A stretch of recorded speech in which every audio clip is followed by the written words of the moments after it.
Hello everyone and welcome to The London Perspective. I'm your host, Stefan, and today we're going to be talking about a news article that's making headlines in Georgia. It's about groundhogs making predictions for the spring season. How exciting is that? As a nature lover, I'm always fascinated by the creatures that call this earth home. And groundhogs are definitely no exception. So, according to the news article, Georgia residents are looking to the state's well-known groundhogs to determine whether they can expect an early spring or 6 more weeks of winter.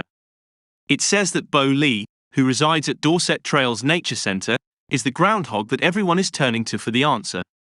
And another well-known groundhog, Yona, who resides at North Georgia Wildlife Park, is also going to make her prediction this morning at 8 a.m. Can you believe it?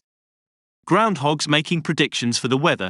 I'm sure you're all as curious as I am to find out what the predictions are. But before we find out the predictions, let's take a step back and learn about the history of Groundhog Day.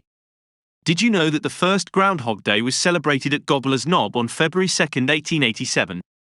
It was the idea of a newspaper editor in Punxsutawney, who belonged to a group of groundhog hunters. And it's believed that the tradition actually originated from the European celebration of Candlemas Day, which marked the midpoint between the winter solstice and the spring equinox. I find it so interesting how different cultures adopt different creatures to predict the weather. For example, in Canada, they have Shubenacadie Sam, who emerges from his burrow in Nova Scotia. And it's not just groundhogs that make weather predictions.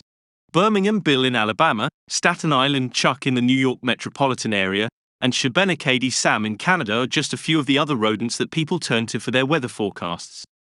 It's amazing how such small creatures can have such a big impact on our lives, isn't it? Well, that's all the time we have for today's episode of The London Perspective.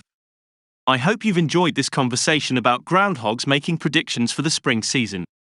If you have any thoughts or opinions on this topic, I'd love to hear from you in the comments. And if you're looking for more interesting news and stories, be sure to tune in next week for another episode of The London Perspective. Until then, stay curious and stay engaged.